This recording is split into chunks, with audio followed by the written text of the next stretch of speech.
can't cross the rivers by standing merely on the bank of it. So just do what you need to do.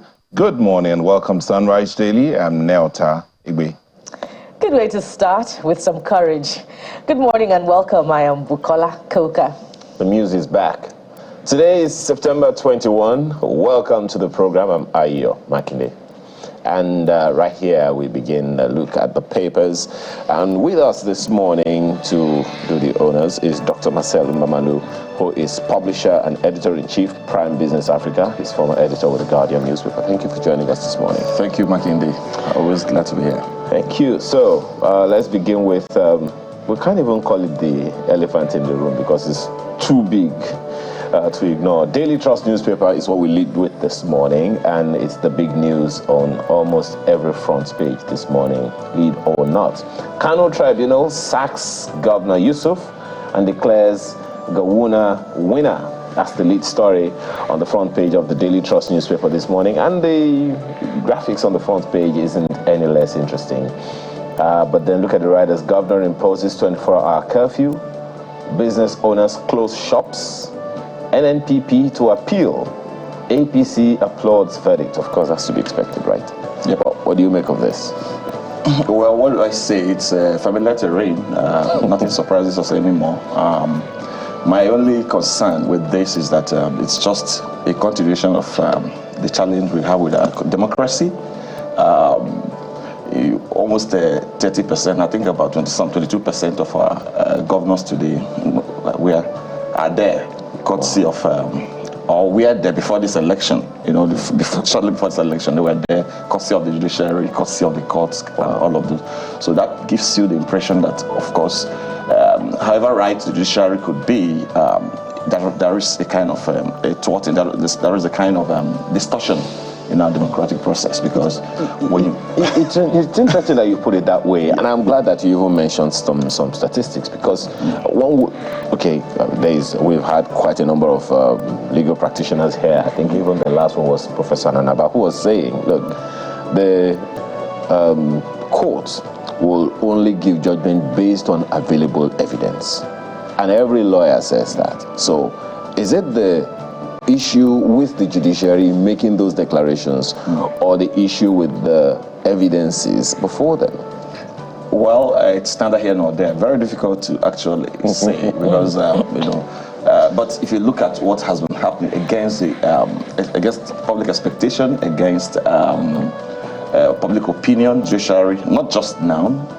If you take a look back from 1999 to date, you would see that at least 70% of the court verdicts,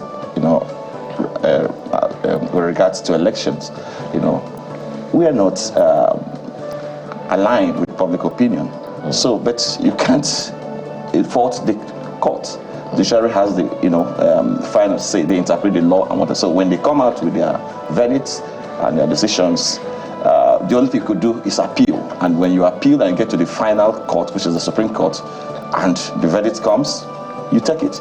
But the point is that something has to be done about with our jurisprudence. Something has to be done with our judicial system. Something has to be done with the integrity of the judiciary and with the integrity of outcomes of judicial processes.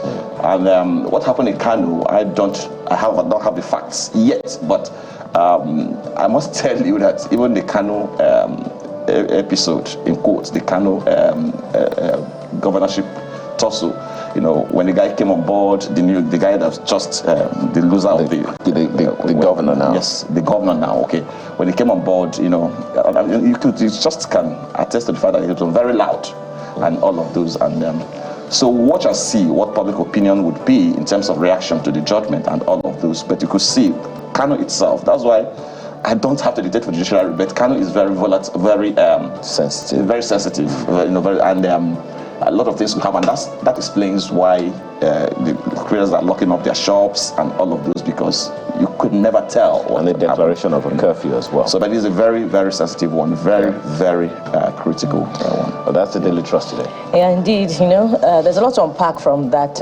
Kano ruling, and it's reminiscent of what the Chief Justice said yesterday at the swearing in of new judges, that were litigious people, and therefore the new justices must be wary, of the cases that will be brought to them. So perhaps if our character changes from being litigious. Let's move to Daily Independent this morning and take a look at the big story, which is, quite compelling, Dr. Mbamalu. Listen to this. Edo asks FG to explain source of 5 billion naira palliative to states. And this time around, it's not, you would think that it was the state governor speaking because of his character of questioning federal government expenditure. But this time it's the Commissioner for Information that is speaking, and he's asking the federal government to clarify whether the 5 billion naira is from the 52% share of revenue allocation or from the 48%, which is what is due to state governments. What are your thoughts on this? Yeah, well, it's all, of course, I like what is happening. We are coming to a station where, an era where you have subnational governments, openly, publicly express their displeasure with what the center does, and it's healthy for democracy. I think that when you look at the way we disburse funds, both for the center, from the center to the subnational levels of government and states, local governments, and all of those, it's shrouded in a lot of secrecy. Even though the figures, the numbers are out there, but in terms of implementation, you see that there are a lot of political consideration, come to play, in terms of what gets finally implemented, and there is a rule that if you want to be in the good books of the center, then don't talk too much. Just find political solution to legitimate issues or problems. And I'm glad that Edo State government is speaking out, and it helps also the federal government to sit up. Explain this shouldn't be a problem. So I expect that federal government will just accept it and say, yes, this is the source and all of those. So it's right. The state government is right in asking for that explanation, and I hope in the next couple of days or hours. I'm wondering if there will be, because of the concern you raised about wanting being in the good books of the government, and therefore some state government should keep quiet. I'm wondering if there will be consequences for Edo State in that area. But what kind of consequence? Well, I don't think political consequences. Well, the state government is already in a position. That's the PDP government, and whatever. So it's part of their job. The only way to survive, in healthy democracies, you find out that most states that do well, or some governments that do well, are the opposition states, because they are able to stamp their feet to say, well, the current President Bola Tinubu, when he was governor of Lagos State, he was in strong opposition. He was an AC, AD, governor, and then there was a PDP presidency, and he was, of course, remember the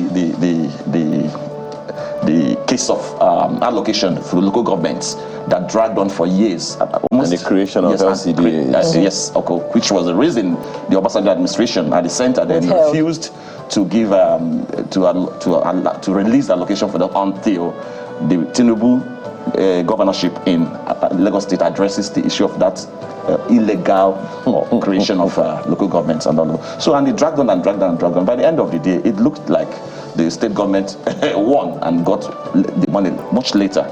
So I think that for states to do well, they need to be very not necessarily aggressive, but to be constructively engaging.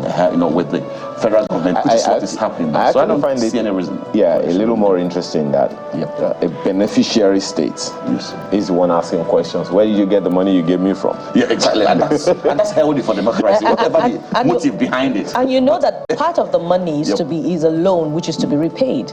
So that was what I was going to ask. Is that why they're frowning at it? So of course, it could be, because palliative. Really, when you say palliative, it should be free.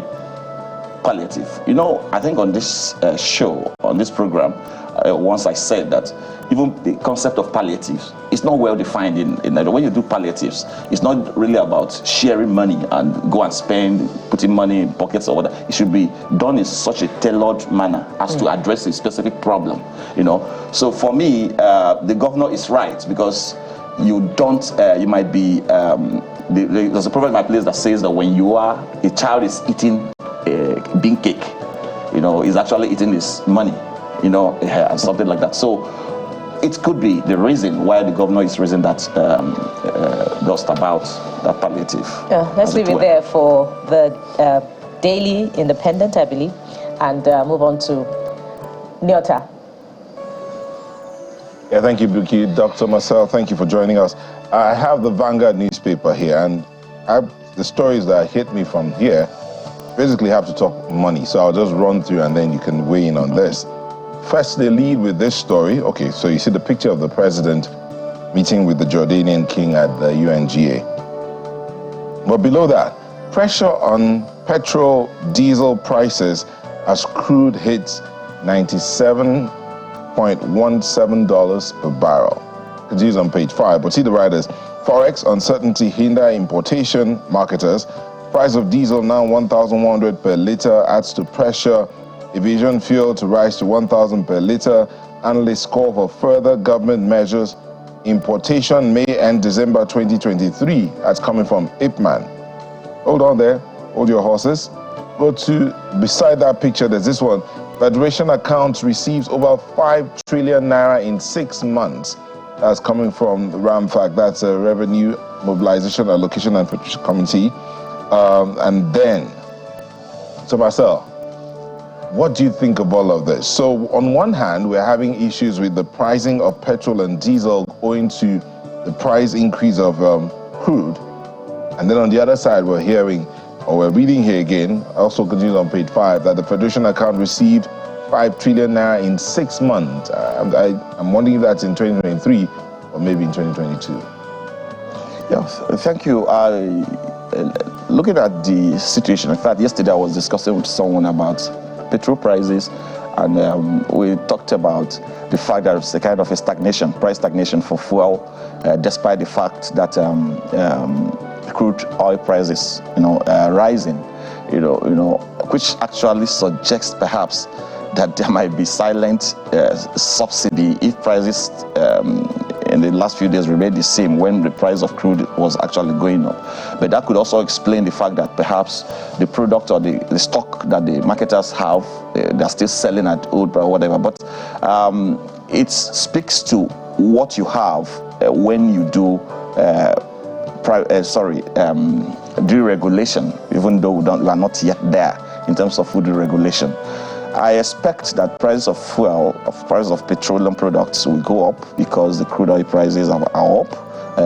But in Nigeria, what we hear most times, unfortunately, is that prices are high, are up. When they go down, we don't see much reflection. But to be fair, in the last couple of weeks, I experienced a situation where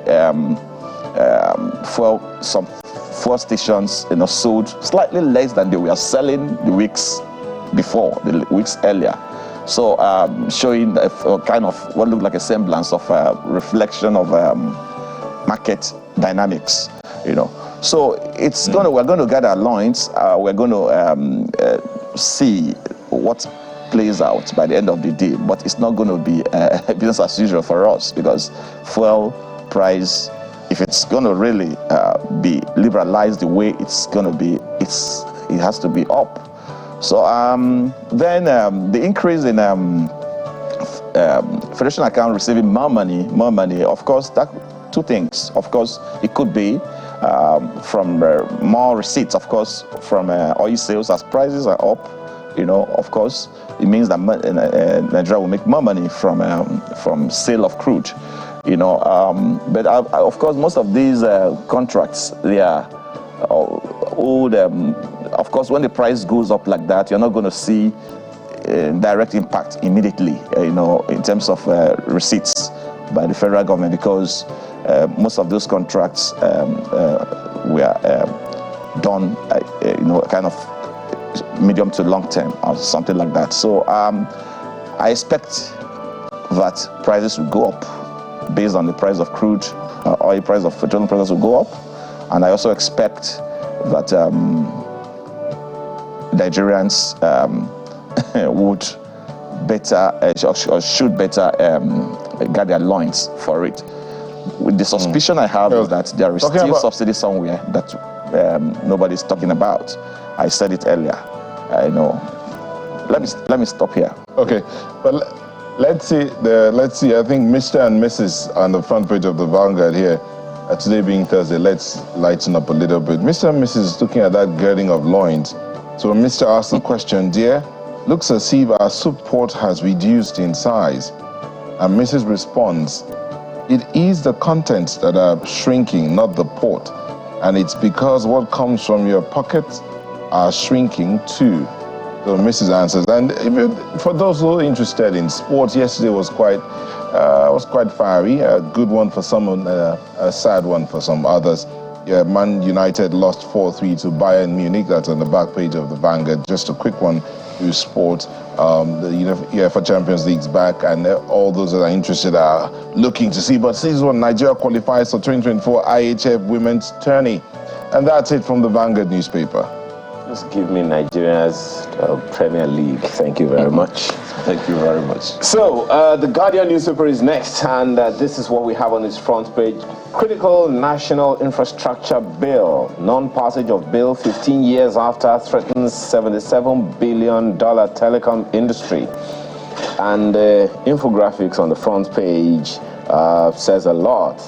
More than 34,000 telecom towers, base transceiver, more than 127, fiber optics, more than 96,000 kilometers all over the nation, and on and on and on, those figures. But what do you make of this? There must be more to it than many people are aware of. I mean, passage of the infrastructure bill? Yes. Well, I'm not so conversant with the content of that bill. I would speak more perhaps elaborately about it on that if I look at the bill and what it is. But we know, of course, it's all about investing in infrastructure for the telecom sector. Of course, they've been complaining about issues of access. Most of them don't have the right of way to lay their optics, fiber optics, and all of those across the country, and all of those. So, and I think there is a kind of the law needs to be tweaked to help to address that kind of challenge. But it's not just only in the telecom sector that we have the infrastructure bill. Of course, it cuts across every other sector in terms of that. But the problem with us, and I think with the country or the economy, is not really about when those bills are passed and when they become law. We still also have to grapple with the execution, and in terms of ensuring that everyone does what it's supposed to do.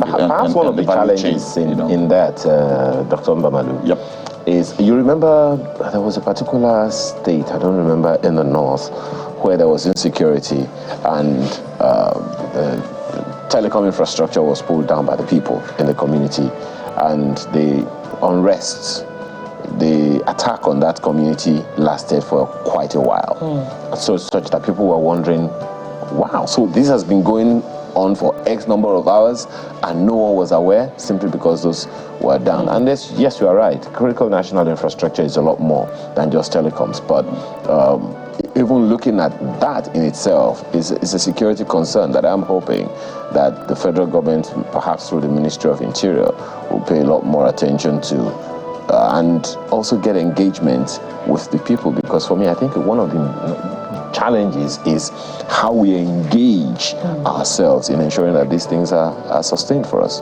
Yeah, and perhaps I think it's each time I say this and you keep you tell me, oh, maybe you need to go and work the Constitution and all of this. The problem we have is still the laws, the kind of the Constitution, and thank God we're talking about infrastructure bill and all of those things. I think the center is biting so much that it cannot chew all. I think that if you can, agree to allow certain tweak the laws. How it's going to happen, I don't know. So don't ask me. To ensure that other levels of government, layers of government, have more powers to do certain things, especially when it has to do with business, when it has to do with the economy, in terms of investments and all of those. I don't think we'll be where we are today. The issue would be allow states to perhaps take up. They are not saints. They are not going to do. They may not. You might claim they may not do as better. They may not do any better. But let that law allow states to do certain things that they are not doing at the moment, and you would see. For example, I don't see the reason why MTN, for example, it cannot have its deal and everything with Lagos State government in terms of infrastructure investment, in terms of whatever. The laws of Lagos State should be able to protect, independent enough to protect the business operating in Lagos. The moment a business operating in Lagos depends on the federal and Abuja to get things done, it doesn't happen like this in the US, and that's why they are moving. It goes back to the issue of collaboration among the states. Yes, so okay. All right. And I'm wondering if our subscriber base would have been larger than what it is right now if this critical national infrastructure bill had been addressed prior to this time. But let's make progress now. I believe you're through with The Guardian. Something interesting is on the front page of the Nigerian News Direct, and it's now more it's affecting the people, rather than investment and business, as what we've just treated. It's NLC's proposed strike, not in workers' interest. That's ascribed to the federal government. But listen to the riders. NLC strike ultimatum to terminate on Friday. Don't judge us on the basis of few months in office. That's ascribed to the SGF. And the last of the riders says, independence celebration to be low-key sober. That's in a few weeks from now. But Dr. Mbamalu, if you've been following what's been going on, particularly with organized labor, the contention for who takes the lead when it comes to negotiations and being in the vanguard of agitating for workers' rights, what's the seeming divide? What impact will he have on the work of organized labor to represent the interests of Nigerians? Well, the organized labor represent the interests of Nigerians. Well, if you look at the what has happened in the last few months, I think a whole lot has happened to damage a kind of, or rather to negatively affect the integrity of labor and what it does. And it comes up to say, okay, we'll do this and whatever. Before you know it, the backtrack and all of those. And I think this particular government is doing quite a good job of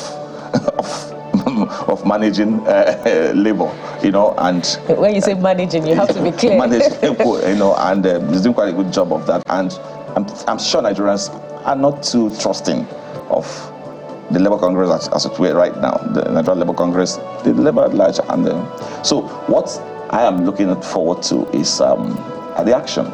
Let's see what happens. But I expect that in a couple of days, there will be a solution to that. Labour may finally not go on strike as threatened, but it's good all the same that they are engaging the federal government to put it on its toes to ensure that it does the right thing.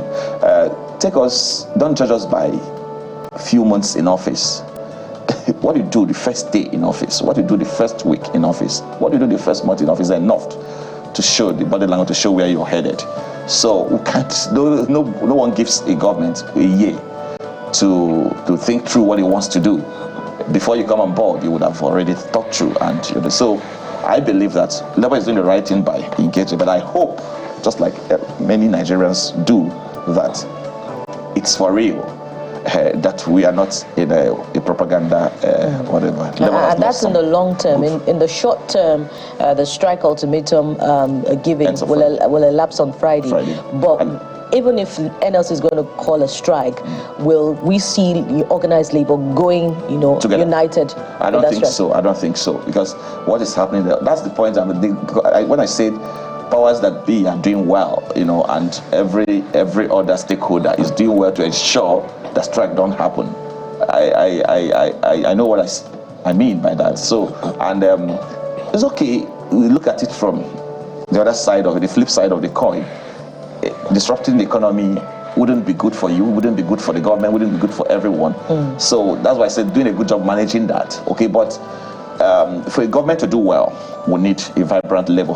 We need. And it's also interesting when you talk about, Bukola, your question is actually quite valid, because one of the papers that we already reviewed earlier said, ascribed a headline to TUC saying Tinubu will announce wage award next week. So is that a division already in the house or something? Well, TUC takes credit for some of the progress, what it calls progress, which others may describe as not progress at all, made so far in negotiations with the federal government. But of course, you know the stance of the NLC where these other issues are concerned. But let's take a look at some other stories on front page of News Direct. Abuja Light Rail project to be completed in 8 months. CECC. Environmental degradation. Court restrains firms from mining coal in Enugu community. And, plus other stories on the front page. But I'll leave you to pick one, to dissect this morning as we move to the next paper. Nyota. Yeah, thank you, Buki. And I have New Telegraph. They're leading with this one. Presidential poll. U.S. court orders varsity to release Tinubu's academic records. That story is on page 5 and 26 with the writer, run away from all forms of corruption, temptation. CJN tells judges. Says Nigeria's judiciary not in pleasant times. Nigeria's judiciary not in pleasant times. That's coming from the CJN. And again, check page 5 and 26 for that story. Then see this one below the picture of the president there. How fake distress call ended security operatives' lives. New Telegraph. That's what I have. That's coming from Force Headquarters. But this one is the interesting one. The one that a lot of people will be wondering, what exactly is it that he's just expressing the skill that he knows. Below the nameplate, you see pockets of stories, but see this one. FG rejects East-West Road after paying over 70 billion naira. Umahi summons firma directors, others. That story is on page 2. Dr. Mbamalu, the East-West Road has been in the news for as long as I can remember, and many times for the wrong reasons, protests and all of that. But this time, we're hearing the federal government rejects the East-West Road after paying over 70 billion. Why do you think the governor will be, the minister, former governor of Ebonyi State, will be thinking that direction on this road that is considered very vital to the southern part of Nigeria? Yes. So, sorry, I struggled to hear you. Could you just take it again? It's talking about the East-West Road. Okay, so go ahead. Yeah, so the East-West Road, the Minister of Works, Engineer Dave Umahi, says the federal government is rejecting that road, the work done so far. And from what I've gleaned from this, the road has failed. And he's summoning the directors, Federal Road Maintenance Agency directors, and the contractor to Abuja. But I'm saying, why do you think he'll be rejecting this road that has been so considered the most important road for the southern part of Nigeria? Yeah, it depends on what the government means, what the minister means by rejection. Rejected in the sense that it's not going to do it again, it's not going to be done, repaired or put in the proper state, or calling out those who could have mismanaged the process of doing a good road. The East-West Road has a far-reaching economic implication for the country. So I like what is happening, actually. I like the fact that the minister is calling out whatever has happened on that road, because if you go by that road, you see that I think it wasn't a year after it was done, and it started having issues and all of those. And it's not just that. Most roads in Nigeria have similar challenge. Areas where, in fact, I traveled the other day, and a road that was barely 6 months, had already started, showing signs of potholes, and these are asphalt roads done with a fund, federal government fund, and the rest. So the point I'm making is that it's good that the minister is saying this, but then what happens? Can the contractor, can the stakeholders who are culpable in this be made to explain what happened? And then what is the next line of action by government? What is the minister going to do? What is a quick measure to get it done properly? That should be what should occupy our discussion nationwide right now. The East-West Road shouldn't be facing this kind of controversy, given the kind of hype it was given and given the centrality of that project to our economy. I believe that, generally speaking, I like what is happening, and I believe that something has to be done to bring those who could have mismanaged the process to book and then get the thing rectified, the road rectified. This Nigerian newspaper is next, and this is what you have on the front page. Of course, there's a Kano story leading on the front page of this Nigerian newspaper today. Tension in Kano over sack of Governor Yusuf as Tribunal delivers judgment via Zoom, invalidates over 165,000 NNPP votes, declares APC's Gawuna winner. That's the lead of the view of what the president said also when he delivered his speech. At the Onga. Yeah. Yes, of course, it's good that the president is saying this because, No, this is actually according to the reports. Okay. Just, yeah, go ahead. Yeah, actually in the speech at the Onga, he talked about, our president also made reference to the fact that good morning, my brother. There is need to Go ahead. they need to support Africa in addressing some of these issues in Africa. I'm talking about more powerful nations, Western nations. Yep, of course, governance, democracies in Africa. The argument has been that the democracies in Africa should have we don't have to copy exactly. We have our own peculiar challenges. We have our own peculiar idiosyncrasies, our own nature as Africans and African countries, so that we need to actually tailor our own democracy to suit our needs. So to an extent I agree with that, but democracy is democracy. What is democracy? The freedom of expression, the freedom to choose your leaders, the freedom to express yourself, the freedom to demand good governance. But what we have in Africa is a kind of a situation where you have leaders who perpetuate themselves in office, who thrive on corruption and perpetuate themselves in office, of course with support from the outside or from some of the Western strengths, powers who come to tell us also about transparency. So to that extent, I agree with that. Well, there are two other stories I find interesting. I don't know what you make of them. UNICEF empowers 1.8 million Nigerian children in 4 years. I don't know how. But then there's this story beside the nameplate. CCECC to complete Abuja light rail in 8 months. Are you hopeful? I'm hopeful. I want to be hopeful. If someone tells you it's going to complete a project in 8 months, light rail project in 8 months, I hope it's light enough to be completed in 8 months and with good quality.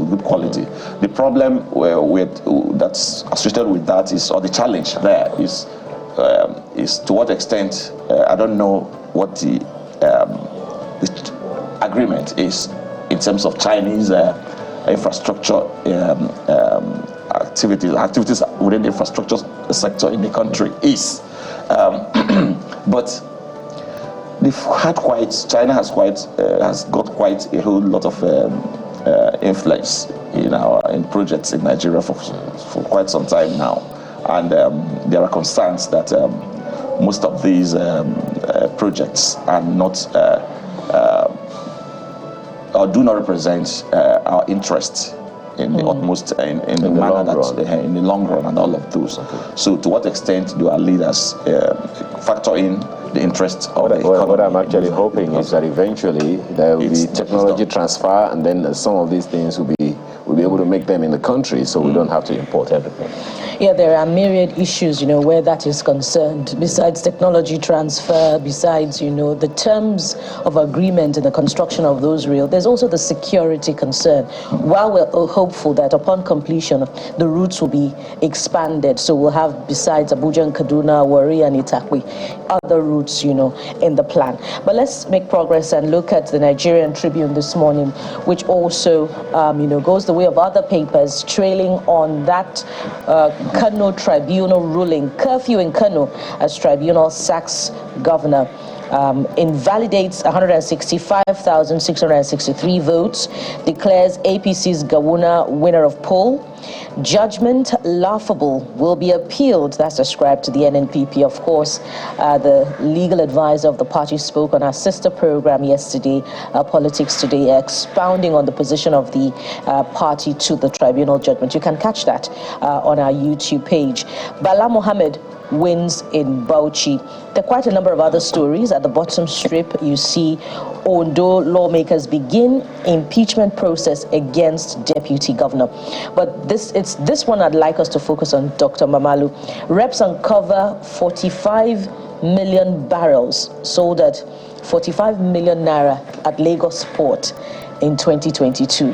I believe this is a reference to crude oil. This is interesting. But besides that, do you see all of the efforts made by the federal government in conjunction with the National Assembly? Well, that's the federal government, the executive and legislature. Do you see progress in the work to end crude oil theft? What I'm seeing is a situation whereby a lot is being said. Thank God the electioneering process of 2023 actually brought the issue of oil theft from Bona, and a lot of promises were made that this is going to be addressed and all of those, but we haven't really seen much traction after the elections were concluded and the government sworn in. I think that my thoughts on this is that a whole lot of interests, are there in terms of oil theft. When you talk about oil theft, those who should catch the thieves appear not to be ready to catch the thieves, because I don't see a situation where someone will lay pipe from here to even Oshodi, without passing through communities, even if it's in water, going to submerged water. You will pass through that and whatever for you to get it into a vessel or get so the point is that it's a syndicate, it's a cabal, if you like, and it's difficult. So I understand when it drags, but how are we going to do that? We need a political will. We need someone to stand up and say, hey, it must stop. Okay. Well, it's a long conversation. We started it how many years ago now? I remember the NNPC GMD saying this whole thing could have been going on for more than 30 years, and here we are today. But for now, we have to thank you very much for being here. Dr. Marcelo Mamalu is publisher and editor-in-chief, Prime Business Africa. He was former editor with the Guardian newspaper. Thank you again for being here. Thank you, brother. It's always a pleasure to be here. So let's get the show on the road. Okay, the show is already on the road, but the next issue will interest you. To stay with us, we'll be right back.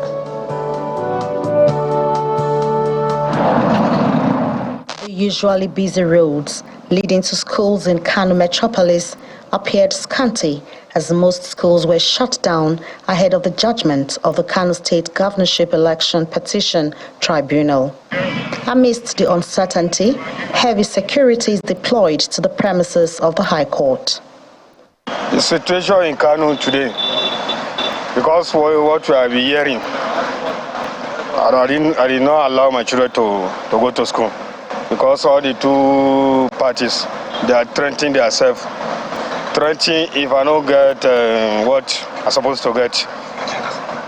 The heaven will fall, we kiss ground. That is why we fear. We did not allow our children to go to school. Even you can see our office is closed. And based on what is happening around, there is enough security, so I don't feel anyway. Whichever way it goes, It's safe. Kano is safe.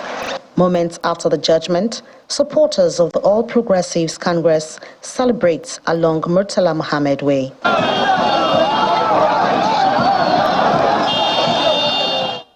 Nevertheless, residents of the ancient city react to the judgment. Unfortunately, it's not funny. And seriously, where the judgment is very, very bad. For someone that I find fuel this year, I can see fuel. And seriously, the judgment is not making sense.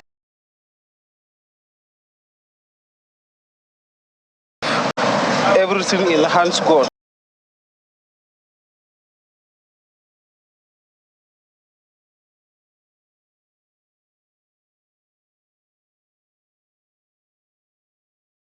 Peaceful, even after the outcome of today's judgment, declaring Yusuf Gowna of the All Progressive Congress as the winner of March governorship election.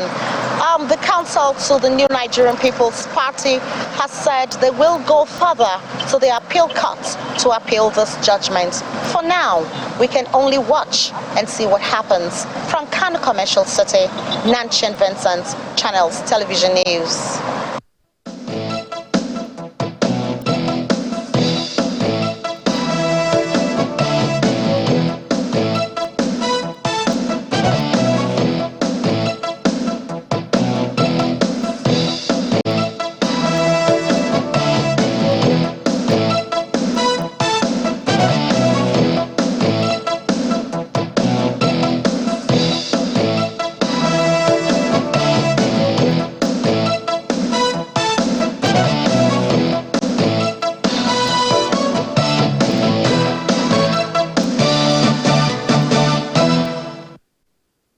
Thank you for staying with us. So that's where we are. The matter yesterday in Kano, well, reactions all over. There's a curfew imposed on the city of Kano and certain parts of Kano as well, just to ensure that peace is maintained. But to look at that judgment of the tribunal, we have here in our Abuja studio a senior advocate of Nigeria. Even before the elections, the opposition APC in Kano have been agitating that if we win, they will scuttle the election. And after the declaration, and they said our candidate, the NNPP candidate, will not be given the certificate of return because they will use the federal might. Fortunately, at that time, His Excellency Abubakar Yusuf collected the certificate. Okay, Mr. Kintola, the situation as we speak, now that judgment in Kano has come up and, sacking the Kano state governor. Of course, the APC is happy and you're an affiliate of the APC, but you're first a lawyer. So let's look at it on the basis of the law. You think it was a right judgment to have come? Well, you and I were not there. The judges and the lawyers that participated in the petition have the facts at their fingertips. What I know about it, because as an APC chieftain, the case in Kano, it doesn't come as a surprise. As a matter of fact, it is something that is not novel. I remember the case of Oshiomole against Osumbo. That was the first time I had the privilege of leading that team. And most of the things that we had decided upon, that we are predicated, the decision was predicated upon, had to do with no signing, no stamping of ballot papers. About 250,000 was discovered in Kano at INEC office. And if that is the case, of course, this election will be nullified. And the ballot papers that we have found, media driven, that it appears as if people don't have any other thing doing. Focusing on the judiciary, improving the character of the judges, threatening them, like what happened in Kano. For those of us who speak Hausa language, we appreciate the level of the threat contained in the interview, the official interview granted by that commissioner that was relieved of his post. To me, that was just a slap on the wrist. I think something else should have been done to that commissioner. So are you implying that... And of course, the media encourages this. Sorry, are you implying that nobody should look into or look at what the judges are doing? No, that's what I'm saying. Judges should be allowed to do their jobs. Okay. But in this country, they have been threatened here and there. Look at what happened in the case of Kano. And the judges could not even stay there to deliver their job. They had to do it by Zoom. I mean, we should not encourage that. Nobody's encouraging that. See, a commissioner threatened the judges. A serving commissioner. And what happened to him was just removal from office. No prosecution. Our laws are very clear. You ought to have been charged in court. But nothing of such happened here. And of course, the media, and some of, even including some of our own colleagues, they will come to television stations. And I ask, what manner of lawyers go to television station Monday to Friday in the morning? As I'm here, my wig and gown in the car. So I'm going to court. What manner of lawyers have time to go to television station Monday to Friday? Speaking of issues he knows nothing about. But they may also be having their wig and gowns out there so that as they finish, the point I'm making is that, because you made a mention, of someone I came in here, well, some of us are not, we are not interested. We've been invited several times. But you have lawyers come to God, even bringing constitution law reports, citing authority in television stations. It's unethical. But these are the kind of things we are seeing now, that the media can control. Mr. Kinsola, I do believe that the further state of the realm, that's the media, is meant to hold the society accountable. Yes. And that includes the judiciary and the lawyers. Excuse me. Does that not count? That law, that provision of the law, the constitutional provision that you have, protect the media, has always been there. But I tell you, quite a number of things that are happening now. If you look at the situation before now, judges and lawyers and general have been jailed for this type of things that are happening now. And we have precedents. In the case of Akade against the state, the top lawyer in Ibadan, the CJ of the whole West has jailed him. But what are we having now? And now combating. Judges have been threatened, even right on television stations, on the newspapers, on pages of newspapers, and for us, we feel very uncomfortable. I'm sorry, that's why many of us have been very, very reluctant to come out here. Yes. Let me ask you this before I bring in Mr. Bature. Is it not possible that the players in the judiciary, and I'm using the word players in the judiciary carefully, have not been doing what they used to do, have also been compromised, unlike they used to be before now? Is it not possible that they have somewhat gotten into the mix instead of staying above board to look at things from above there? That's what's giving room for this threat, so to speak, as you say. On the contrary, my brother, I would rather say that we are now having judges of timorous souls who are just too afraid. For instance, there is an election petition that is still pending. I will not want to comment on the facts. But because judgment has been given, of course, when an appeal has been filed. But let me say this. What we met on ground, the position of the law, so that cases are decided on pleadings. Some of the cases before the election petition are cases that ought to have died there the very first week if these have taken the position of the president in vogue. That is okay. Cases are decided on the basis of pleadings. And of course, cases are won and lost in chambers.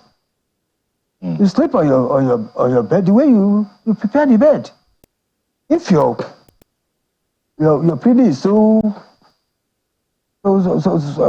flippant, maybe get it out.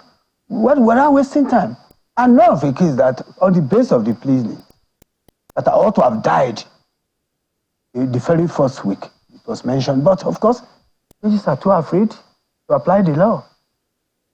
If you are saying you have 10 polling agents in your pleadings, and of course, You are saying you won the election where you have 1,000 agents. On the basis of that pleadings, your case ought to have died there. In the past, when we joined this profession, we ask you to address, just we ask you to address it on the basis of your pleadings. Look at your paragraphs also of your pleadings, address us on that. At least sustain what you have brought before us. You see? Because our legal system is acquisitional in nature. It is justice according to the position of the law, not justice according to how you feel or my disposition or my feelings. No. Okay, it's not about morality. It's not about what the public is saying there. We'll come back to that they never come. Yeah. When judgment will be based on public sentiment, public commissions, or what the media is saying. With that they never come. The country will be in trouble. I'll say amen to that, but the judiciary should also know that part of their responsibility is to ensure that their judgment also does not in any way threaten the peace of society. Isn't that what's part of course, you see, my problem here, when the media says people are saying, or peace of society, where did you conduct the census of what are the scientific? No, what I said was part of the responsibility of the judiciary is to ensure that their rulings do not. That is why the Supreme Court is there as a court of policy, not just of. We'll come back to this conversation. Let's bring in Mr. Bature. Part of what Mr. Akintola has talked about, he mentioned the fact that the judges of the tribunal were being threatened, and indeed, one of those that threatened them was just relieved of his duty and not persecuted, and that is contrary to the laws of the land. Shouldn't he be prosecuted?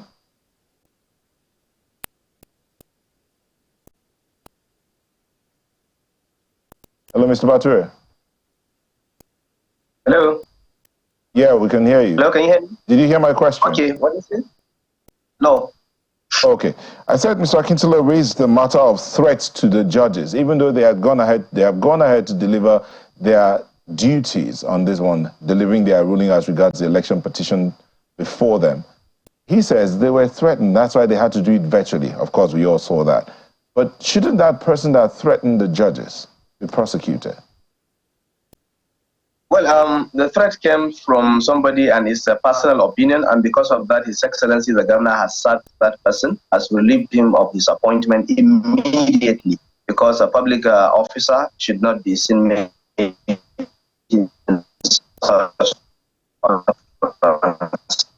unguarded utterances. So the Governor should be appreciated for taking that proactive measure immediately. As the chief security. And then we need to understand that there are threats from different places, from the security forces, from the federal whatever. Hello? Hello, we can hear you. You're saying there are threats from different places. Are there threats against the yes. Hold on. Yes. Let's clarify. Are there threats besides this threat that was made against the tribunal judges? Are there some? You said there are threats from different quarters. Are they also threatening the judges? Where the security forces, as you mentioned, threatening the judges? Yes, I can categorically mention to you that we have the story of. The DSS arresting one of the judges last week. So that is not from the state, of course, you know from where it is. And there's no reason DSS can arrest any judge without any suspicion or anything. You understand? So DSS arrested one of the judges that delivered the judgment in Kano. And I believe that is intimidation. And even this virtual judgment they delivered, we don't know from where they are. Probably they might deliver the judgment under duress or whatever. I'm not sure anyway. But we don't know the location they delivered the judgment, and we don't know under which condition, because you can only see them in the screen, and you don't know what is behind the screen of the judgment. So a lot of things behind the scene, and to our surprise, the person that is declared winner is not even joined in the case. Gawuna contested the election, and after Kabir Yusuf, the same Gawuna congratulated His Excellency and accepted the defeat. And he said he is not going to court. So APC, Gauna is joined in the court. And as a layman of the law, I knew that court does not give you what you don't request for. So in an ideal situation, he didn't go to court, he's not joined in the case, he's not interested in the position because he knows that he has been squarely defeated at the polls. Mr. Akintola, so in this case now, from what he said, the judges could, based on what he said, judges could have delivered this judgment on that jurors, but put that to one side. Then he talked about the fact that the man who's been declared the winner, who has been, based on the ruling, should be given the certificate of return, wasn't even joining the suit. How does that play out? Well, to me, that's still remain a matter of speculation, but let's start from where he stopped. He said the fellow declared as the winner was not joining the suit. Joining the He has forgotten that the party that sponsored him was a party to that petition. And the fellow has not come out to say, no, he was not a party to it. Well, would you, if you were in that fellow's shoes, would you come out and say you were not party to the suit? No, of course. I mean, if I strongly believe in my stand, if you start acting on principle in this country, may find that something near to my benefit doesn't mean that I'm going to embrace it. You see, it depends. And like he said, what he said is a matter of speculation to me. No basis for it, no fact. And to say that judgments were delivered actually was wrong to insinuate that. That's not. No, he did not insinuate that. He said it's possible that they were also being threatened. Which was also a matter of speculation, that it was possible, but he was not sure. And secondly, the lawyers that participated in the petition will have been contacted. This is not the first time judgments have been delivered factually, even at the Supreme Court. I mean, judgments delivered factually, hard cases conducted virtually during the COVID-19. We conducted so many cases virtually, even at the APS court. And there's nothing illegal about that. But I do know that the parties will have been contacted through their counsel. If the counsel fails to turn up or hook up to the link, just too bad. But we will have been informed. And once we are given the link, irrespective of where they are delivering the matter, the judgment, whether from Calabar, Uyo, Badagry, or where have you? I mean, these are judges of the tribunal recognized by the Constitution. They have delivered their judgment. There is nothing that says that they must come to Kano to command to deliver the judgment, even the electoral or the Constitution. That matter about the threats to the judges themselves on both sides. Well, you were ready to respond immediately on that. Yes, because he said, if you capture what he said vividly, yes, he said from security agencies. And he also talked about the fact that one of the judges was arrested, that they have a report that the judge was arrested. Has not been made public to my knowledge.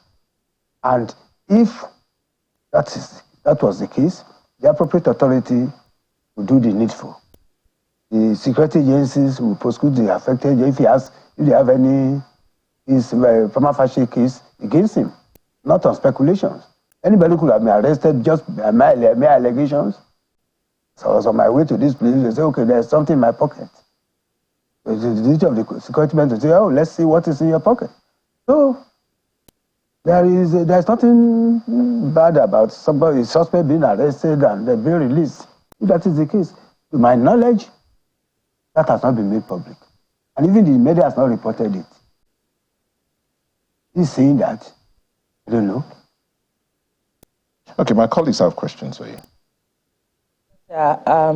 Senior Advocate Akintola, what the media has made public, is from our sister political program yesterday, Politics Today, where the counsel to the NNPP said that the tribunal laid the blame squarely on INEC for failing to rebut the claims and allegations put forward by the petitioners on INEC.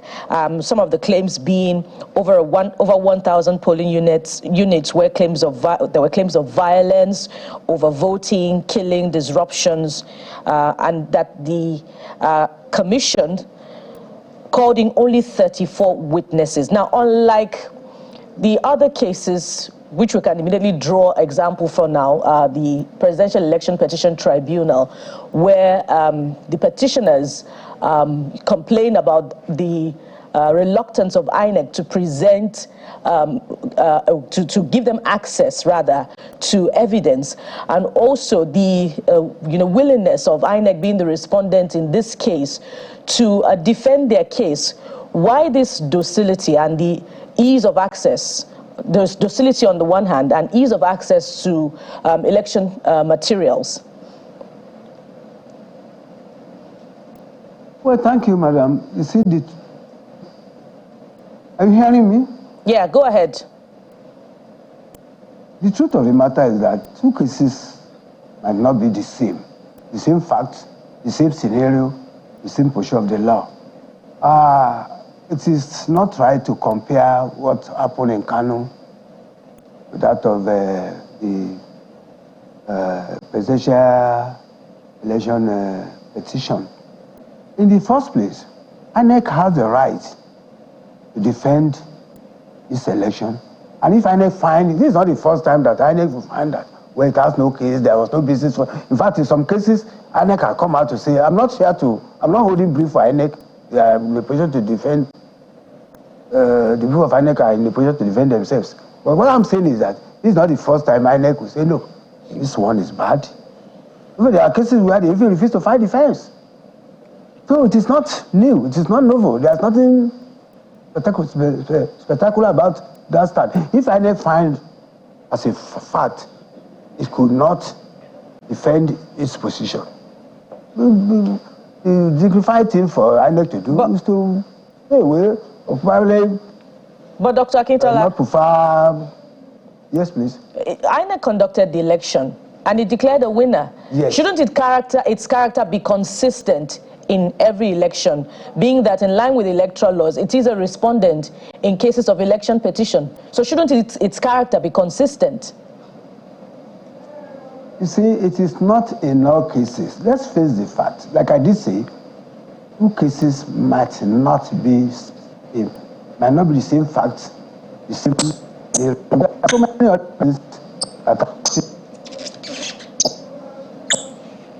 right for people to stay out there and be speculating. We wouldn't know until we hear from INEC. It has its reasons for doing what has done in Kano. We cannot fault it if INEC found as a fact that it could not defend its position.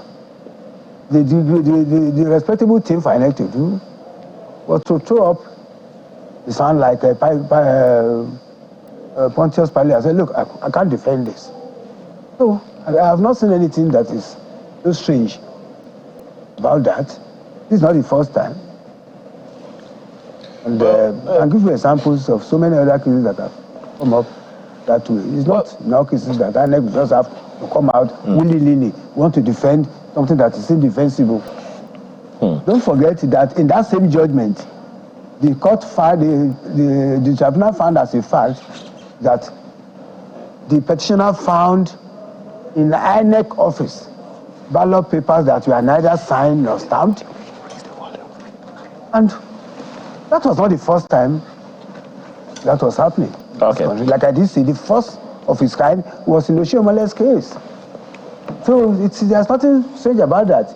If you are caught pounds down, and like people will say, if you, what else is there for you to defend? Well, I struggle to understand that, Dr. Akintola, but if that's your position, we had another senior advocate on the program yesterday who says because of these challenges, that in the future, if there'll be electoral reforms, that INEC should rather be an independent party rather than a respondent in cases, to avoid all of these pitfalls in the defense and, the seeming perception that it's taking a position. What are your thoughts on this? Well, I will subscribe to that. That has been the position of my association, the Nigerian Bar Association, who have always been the vanguard of INEC adopting the position of in Will's report And the MBA was adequately represented in that committee, and we still stand by that position. So I subscribe to the opinion of my learned brother, because I watched him say that. Even may not have agreed with many other things he said, but on that score, it was in order. Okay. Well, let me ask Mr. Bature in our Kano studio, who has since rejoined the conversation. Mr. Bature, looking at some of the issues that were raised in that judgment, how is the Kano State government taking it? One of the issues raised was where Justice Osadebe ruled that even though membership of party is an internal affair, but the fact that INEC needed to prove that Governor Yusuf did not comply. Well, let me read that part. He said, membership registration obtained from INEC clearly proves that Governor Yusuf did not comply with the Electoral Act, which required registration of membership 30 days before the party primary. What's the response of government to that? Well, in a simple term, that is a pre-election matter and nobody challenges it within the party. So ideally, the only person that can challenge that aspect is somebody who contested the primaries along with the governor, who is a member of the NNPP. And His Excellency contested this primary election unopposed, and he was affirmed by the party stakeholders at Thani Abacha Youth Center in Kano. So for us, that doesn't really hold water because it's a pre-election matter, and the court confirmed that it doesn't have jurisdiction to tackle that. But going to the other aspect of the judgment... Just one second on that, before we move off, Mr. Bature, still on that same matter, while you are right, I mean, the court says it's a pre-election matter that shouldn't be adjudicated by the legislated, membership shouldn't be legislated by the court, but then the court also said that it is within the purview of any party to challenge such issues, just as the opposition party in Kano is doing at this time. So let me ask you straight up. Did the governor, during the primaries, did he register to be a member of the party 30 days before the primary? Yes. I personally escorted His Excellency to register to NNPP at his Isochiranchi ward in Kano. And that was around around March 2022. So to us, that has been a surprise to say that His Excellency is not a member of the NNPP, because he's among the few 10 people that register as members of the party in Kano. Because as a political leader, he's supposed to register before any other person so that followers can follow suit. So at that time, I personally escorted His Excellency to his ward to register as a member of the NNPP. Then a day after, I also go to my ward in Dawakintupa to also register. So it's interesting. It's interesting that you put it that way, Mr. Bature, particularly when this one is coming from the courts. And I'm suspecting that there must have been some evidences before the courts that said contrary to what you are saying now. Don't you think so? Well, manipulation happens everywhere, my brother. So I, as a politician, I cannot be surprised to any manipulation, and the court can only discuss about what is brought before it. You understand? So even the voters register that they said is amended or it's brought to the INEC before the election, it's really a surprise for me. I don't know at what point manipulation happens, so I don't want to really discuss further. Well, you wanted to speak about the other issue, which perhaps has something to do about the lawful votes that the tribunal held, did some recounting and then came to this particular submission. How is the government receiving that particular one? Because there are those who will be wondering, how that came to be. Yeah, first of all, I want to say that what the judges did for the APC is beyond what their lawyers and their witnesses can do. The APC said they're going to bring hundreds of witnesses, and they were able to bring about 32 only. And then some of the witnesses at the cross-examination, denounce what they written in their deposition of witness. But to our surprise, most of these witnesses are accepted by the court. And then the issue of recounting and the issue of that relates to that issue of unstamped ballot papers. The surprise we got is that the judges selected, or the judges accredited all the unstamped ballot papers to NNPP. And I am very sure that within over 100,000, 160 something thousand ballot papers that are unstamped, there must be others for other political parties, particularly APC.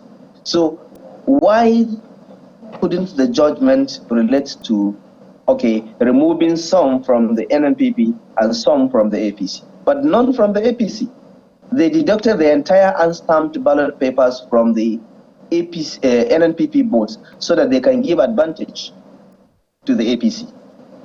So this looks like a drama, and I'm very sure a lot of people are commenting on that. I've seen so many essays, and even in Channels Television yesterday, that you guys featured, and they really expressed their shock on that. Mr. Bature, are you accusing the judges of just 1 second? Are you accusing the judges at the tribunal of partisanship? Well, not really a partisanship, but this is entirely an unfair judgment. We have said it, His Excellency has said it. Because when you said, just a second, when you said that they favored, as far as you're concerned, the judges favored the APC against your party, that's why I'm wondering whether or not you were accusing them of partisanship. Well, we cannot call it partisanship because they are not politicians in any way. But what I'm trying to say is that the judgment is tilted towards one side. And one side for the fact that we are leading with over 100 votes, and then they went into that argument of unstamped ballot papers. And to us, unstamped ballot papers that are accepted by presiding officers and accepted by all party agents and security agents is valid. So therefore, going back into that issue is another also legal thing that we are going to challenge. Let me get this straight, because I'm still going to ask Mr. Chief Akintola about that one. When you said unstamped ballot papers that are accepted by party agents is valid, is that what you're saying? Yes. Because election at the polling unit is managed by the presiding officer and with the party agents. So it's not our fault. It's not His Excellency's fault that there are some unstamped ballot papers. Because as candidates, we don't manage election. We don't manage the process of the election. So how do you respond to those who might say, well, you're speaking like this because the governor, your governor, is the one that is in office now, and when you say unstamped ballot papers are valid because other people, accepted them, what if some people come and say you or your party induced them one way or the other to accept those things and just sign and say it's okay? Let me tell you, when the election was held, APC has the federal government, APC has the state government. So they are way at an advantage over us in terms of influence. And then if you're talking about one particular thing that is cut across many local governments, the issue of unstamped ballot papers, there must be an unstamped ballot papers that voted for APC. So also that voted for PDP and for NNPP. Okay. Why is it that only those that affect the NNPP are recounted and withdrawn from the total votes to give APC advantage? Please go ahead. That's the fundamental question we are raising, and it's going to be challenged at the... All right. We'll take that to our studio in Abuja. You've heard him, sir. You heard everything that he said. First of all, the fact that unstamped ballot papers numbering more than 165,000 were considered legal so long, or rather should have been considered legal so long as party agents agree. How do you respond? Is the question meant for me? Yes, sir. Okay. Thank you, my brother. The truth of the matter is that you agree or illegality doesn't make your action that's called valid. Even if you and I agree to do something that is illegal or that something that is criminal, that will still not avail us the chance of freedom from prosecution. When you look at the issue you raised, that the issue of unstamped and unsigned, like I did say, it is not novel. It's not the first time that is happening. And when such votes are deducted, it's anyhow to the disadvantage of all the parties involved. Because look at the argument, even the argument he preferred, shows clearly that he admitted the fact that those ballot papers were neither stamped, nor signed, nor authenticated by the relevant INEC officer. So the mere fact that there were agents there that assisted to that illegality doesn't make it valid. We are talking of the provision of the law here, of the Electoral Act and the Constitution here. If something is patently illegal, it is illegal. There's nothing anybody can do about it. So you can't say because a 30-year-old girl is your daughter and you have carnal knowledge of her and she's not complaining, you are not complaining, and the law cannot take its course against you. No. You see, the truth of the matter is that the Electoral Act prescribed ways of conducting election. And if no stamping and no signing and no authentication of the ballot papers are part of the conditions stipulated in the Electoral Act, so be it. There's nothing anybody can do about that. If you don't comply, you're out. See? Thank God we have said that the party involved, his own government will approach the higher court. They still have 2 layers of courts to ventilate their grievances, and of course, if they also found that the no stamping, no signing of the ballot papers makes the ballot papers illegal, there's nothing anybody can do about it, if that is the position of the law. It's not about your emotion, it's not about your thinking, it's not about your feeling. To me, he's been expressing his feeling here. That's not the law. And that was what Lord Denning pointed out. It's not the emotion, it's not the feeling of the man of it. No, it is the position of the law. If you don't like the position of the law, go to the parliament and change it. I am putting the blame at the doorstep of the parliament. People start putting the blame at the doorstep of the judges and INEC. No, it doesn't work that way. If you don't like a particular issue, a particular legislation, speak against it. Go to the parliament and make sure it is changed.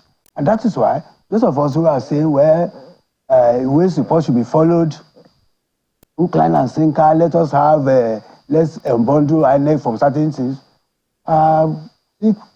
sticking to our position that INEC will be made to account for its action in election petition.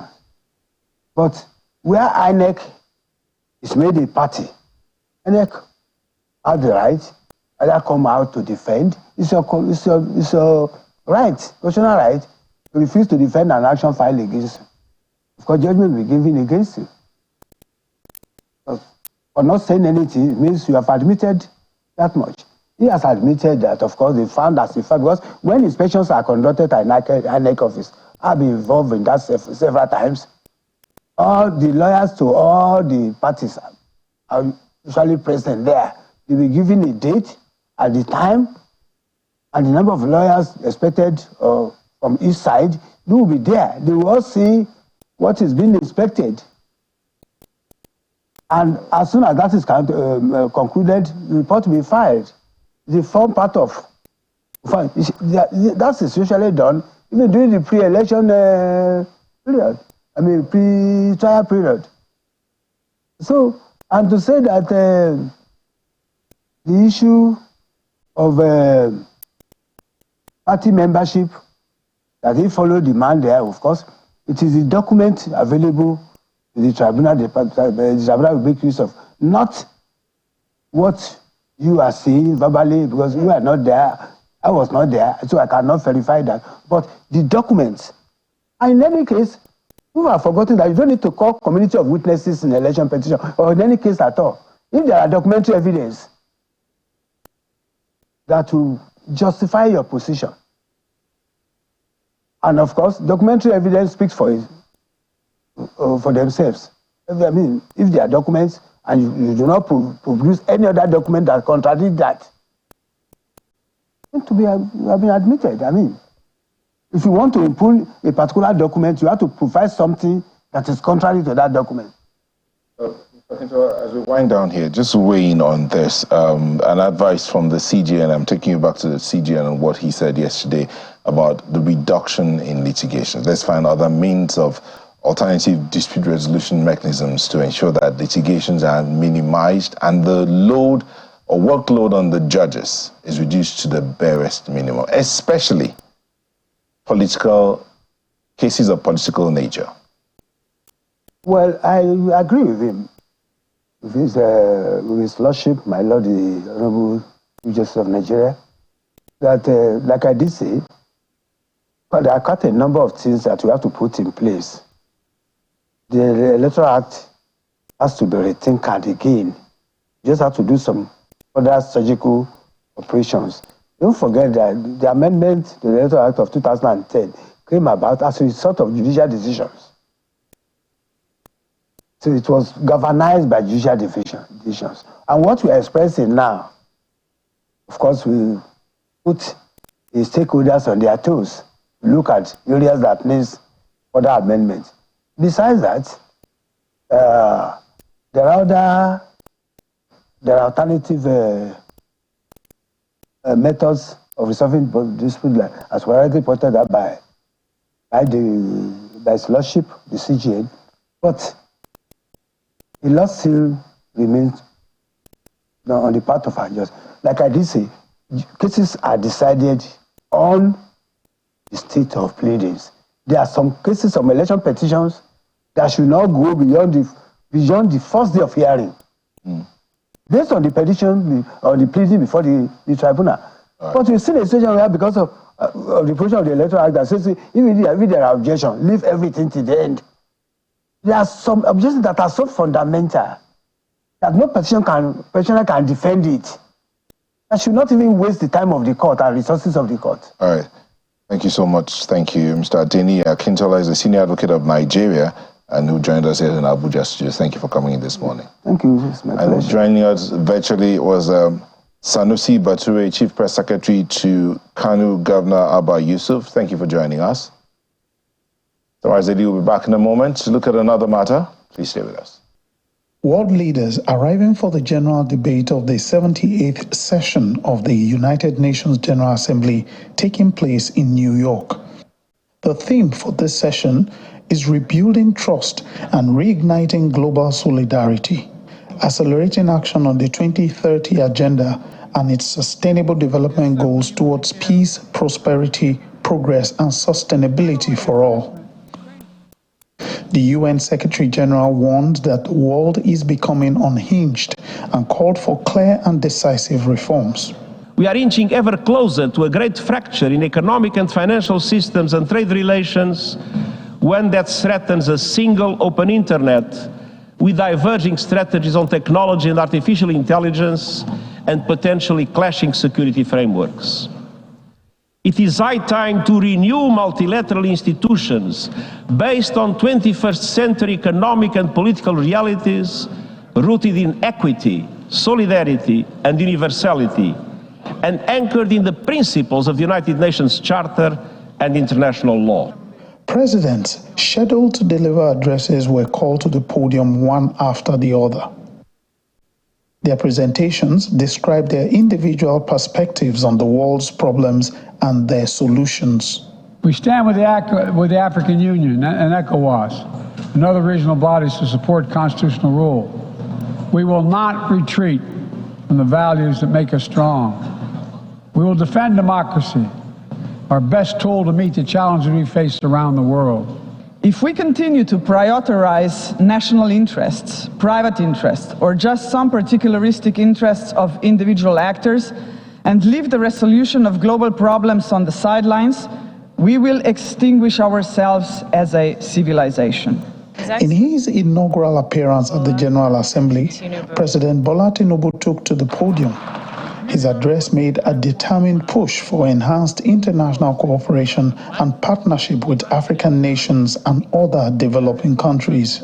To keep faith with the tenets of this world today's body and the theme of this year's assembly, the poverty of nations must end.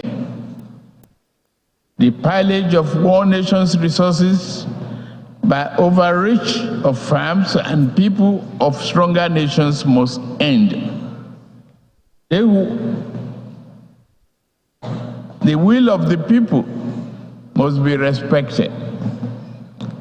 This beautiful, generous, and forgiving planet must be protected.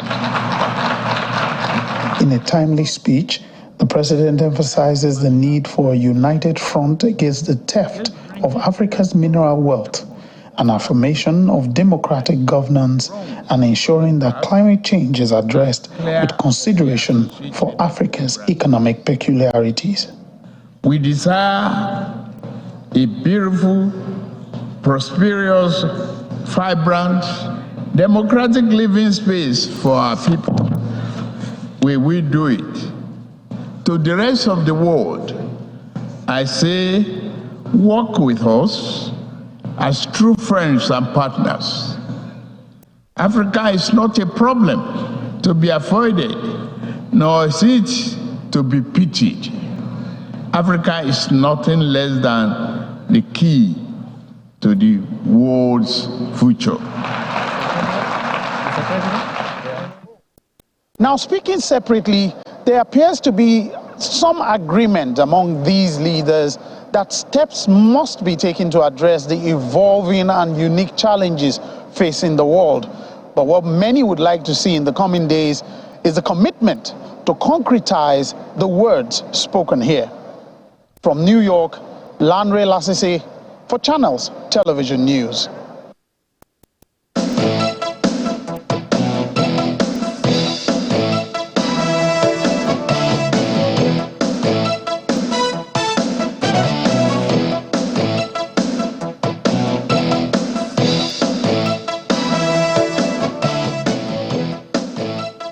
Welcome back, and now we'll go take a look at the president's speech at the UN General Assembly, the 78th UN General Assembly. Joining us from New York, we have Mr. Laolu Akonde, former presidential aide. Thank you for joining us, Mr. Akonde. Morning. Thank you. Good morning. It looks like you are waiting to hit the bed in a few minutes. But hey, let's look at this. So the president's speech, and he said something, the end of his speech said something like, Africa is the key to the world's future, paraphrasing here. From what you heard there, from that speech, what's your takeaway? Yeah, thank you. Clearly, this was quite a very notable speech that the president gave. Of course, you know, like he indicated himself, this was his first speech as president of the Federal Republic of Nigeria. And not only did he speak for the Nigerian people, but he also made some very important statements on behalf of the African continent. You know, and that the phrase that the paraphrase that you gave is just one of such very, in my view, fundamental declaration, if you could say, that he made. That look, it's over. The time that Africa used to be seen as a place of people to be pitied is over. That what Africa wants is a mutually beneficial partnership. He spoke about four important things. Number one, he talked about the development of the continent, and he said that what Africa is looking for is a mutually beneficial relationship. Namely, that the international community ought to partner with Africa, and he did refer to the Marshall Plan, which of course was the plan that was put up in the international community after the end of the Second World War to sort of help Europe to recover. And he said, even though the circumstances of Africa is not compared to what happened in Europe after the war, but that, the same kind of commitment that the international community, especially Western countries, gave to the rebuilding of Europe is the kind of request that Africa is making for serious political commitment and mutuality in terms of international relations. Secondly, he spoke about democracy, and I think this was a very important one, of course, because of what has been happening in West and Central Africa with the spate of coups that we have all over the place, especially the question of Niger. So he spoke and said that, look, the solution to the problems is not coups. That coups are not only wrong but illegal. And he did say at that meeting that he was looking forward as chairman of ECOWAS to partnership from the international community on how to stem the tide of coups in the continent.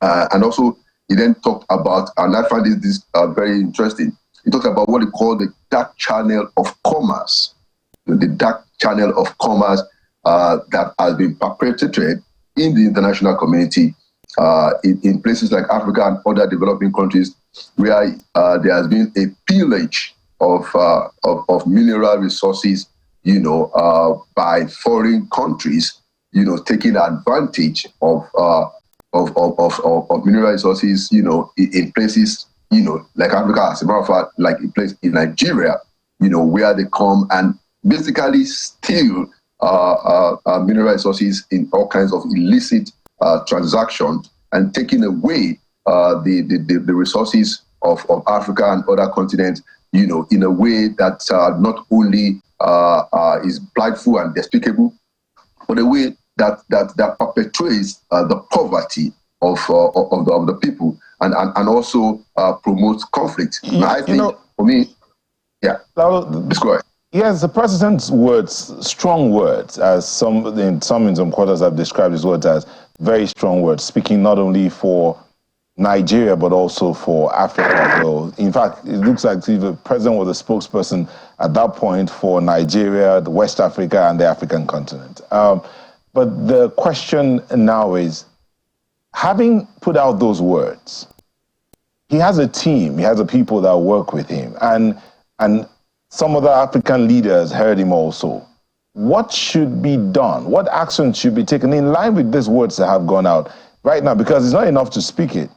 Some things need to begin to happen towards that.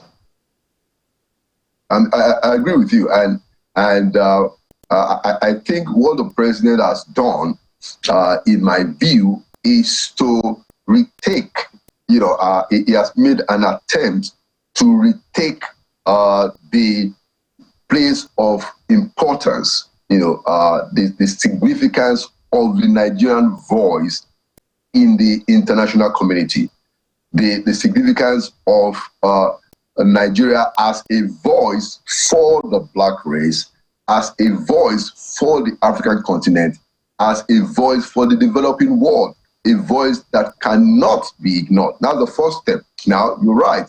So what else must follow? I think what must follow ought to be a clear enunciation and articulation of a foreign policy that backs up, the tone and the attitude of the president's speech at UNGA, and then a matching up of all those things, especially regarding the economic relationship, because he did call out the international community, because he said even concerning what he called the pillage of resources from Africa, he did raise a very important question. He said, well, is this by design or by accident? I mean, that's a very, very strong and bold statement, which clearly, will make anybody from Nigeria or Africa very proud that you have somebody who can actually look into the eye of the international community and say that, look, you guys, we can't continue to have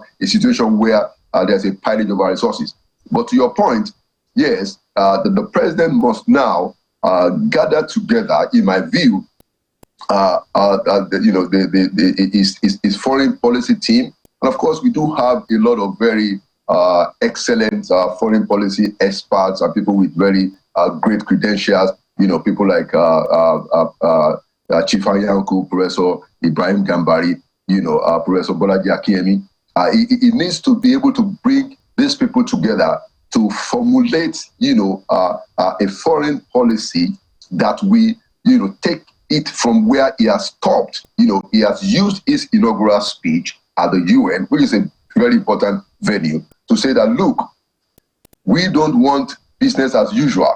He did say, for instance, that the question is not whether Nigeria is open for business, that yes, Nigeria is open for business, but the question is that, is the international community ready for relationship that is based on equality and partnership? So you are right. What the president must do now is to gather together, his foreign policy team and articulate a clear foreign policy that will reflect some of these important ideas that he has spoken about, some of these important agenda that he has said, so that in all the things that we do at the level of international relations, starting from, of course, what is our domestic policy, the world can see that we have a new Nigeria that wants to retake its place in international relationship and also be the spokesperson for the development of Africa and the developing world.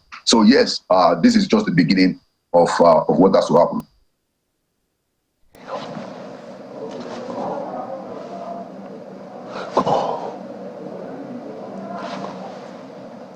Okay, thank you, Nyota. Mr. Akonde, let's assume that the advocacy as contained in the president's speech and in the speech of other presidents who spoke at the assembly are, somewhat encapsulated in the goals of the Sustainable Development Goals that were reviewed from 2015.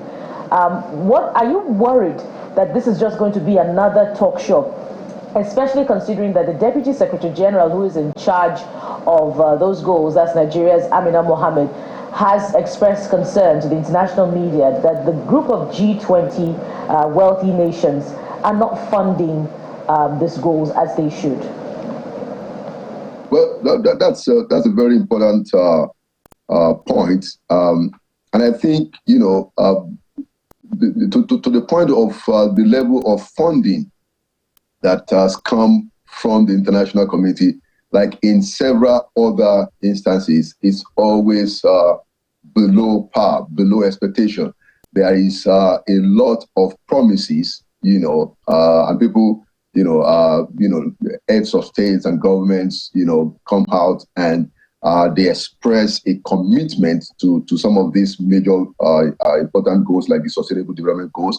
But of course, when it gets to the point of doing, you don't see that same level of commitment. So yeah, it's true that we have to see a higher demonstration of support and commitment, and of course, even from our own country also. It will be important also to organize the government in a way that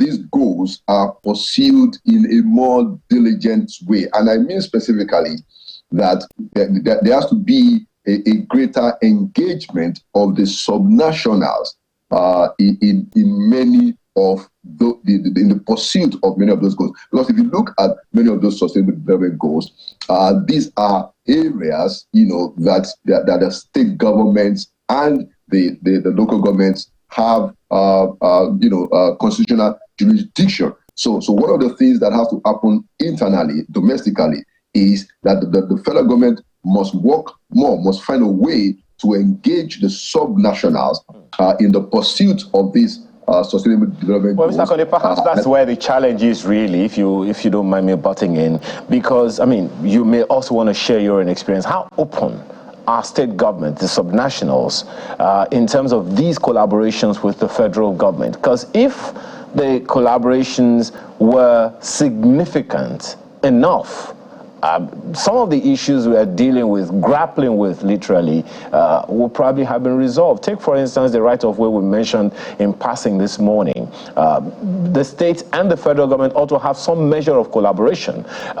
That doesn't seem to be happening. The Minister of Solid Minerals also said Nigeria's solid minerals sector, for instance, is worth something in the region of $700 billion. But they are domiciled in states, deposited in states. So there has to be that collaboration. How open are those collaborations, or are state governments, subnationals, to those collaborations that can fast track these development initiatives? Yeah, a very important point, Ayo, that you raised. And by the way, I know that by now Nigerians must have noted that you have this very solid understanding about how states must come into the picture, and it's a very important point. Now, I think one of the things that the federal government ought to do is to approach a stick and carrot, is to adopt a stick and carrot approach to these things. The federal government should tie incentives and some consequences to how states are supposed to step up in these important areas. For instance, look at the issue of education. So by a constitutional mandate, every Nigerian child ought to have education. I think for the first 9 years compulsory. But guess what? These issues are domiciled in the subnationals, in the states, in the local government. And as you know, Ayo, there is even the funding, the federal funding for universal education. I think it's superb that in many instances the states are not coming up with their own matching grant to be able to tap from what is available money at the federal level. So the question of getting the states to collaborate is very critical. There can be no development. Okay, let's put it very clear. There can be no development. There can be no sustainable development in a country, in a federal country like ours, without an active collaboration, a consistent, organized, continuous, active collaboration between the federal government and the state government. And so what I will suggest is that the federal government has to take this thing much, much serious than before and adopt a stick and carrot approach. And I think the president has shown promise. You remember that a few months ago, the president decided that, look, we're going to hold back a portion of the increase that we have seen in federal allocation for the purposes of infrastructure. Of course, there was quite a bit of altercation and argument at the Federal Allocation Committee when that idea came up. But guess what? The president insisted and he got his way. So it is that kind of engagement on a consistent basis, to let the states know that, look, these things has to be done because you guys in the states, that is where development happens. And it will be useful even also for Nigerians to understand that all the focus, all the attention, all the criticisms, all the observations shouldn't be going to the federal. Yes, the federal carries the biggest burden. Everybody knows that, and we will continue to engage, with the federal government and call them out and ask questions. Okay. All right, thank you very much, Mr. Laolu Akonde, former presidential. Thank you for coming in this morning and for sharing your thoughts. We'll leave it at that point. Thank you once again. I wish you well. Thank you, my brother. Have a nice one. All right. And so your comments, yesterday we did promise I will look at your comments and feedback. And so we'll start off today with that one coming from Honorable Edward Sokolo, and he's writing about the Kano State Tribunal. It says, Finding ballot papers that are not stamped and signed among the ballot falls short of the requirement of the electoral law, and this makes it a criminal offense. Recall that ballot papers are serialized and allocated to polling units in an order by which any ballot paper is traceable to a particular polling unit.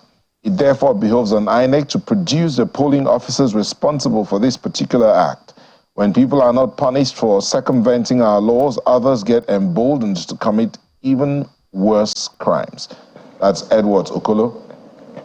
And this one is coming from Anthony Egboro, and he's also talking about the Kano Tribunal ruling. There is every indication that there is federal government influence on the judgment of the 2023 election tribunals.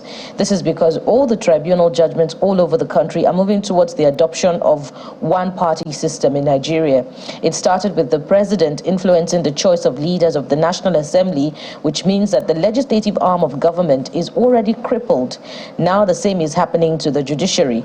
This is not good for our democracy. Still on the Kano judgment, Abubakar Shehu says, I would like to tell you that Kano is NNPP, is an NNPP state, and by the grace of God, we will reclaim our mandate in court. We have confidence in the appeal court. Well, that's Abubakar Shehu, and that's Sunrise Daily this morning. Thank you for the privilege of being a part of your day. I'm Aya Makine. Have a wonderful one. And thank you for watching from here. I am Bukola Koka. Bye for now. And I am Neil Tagbe telling you that whatever you are, be the best of who you are. God bless you and have a good day.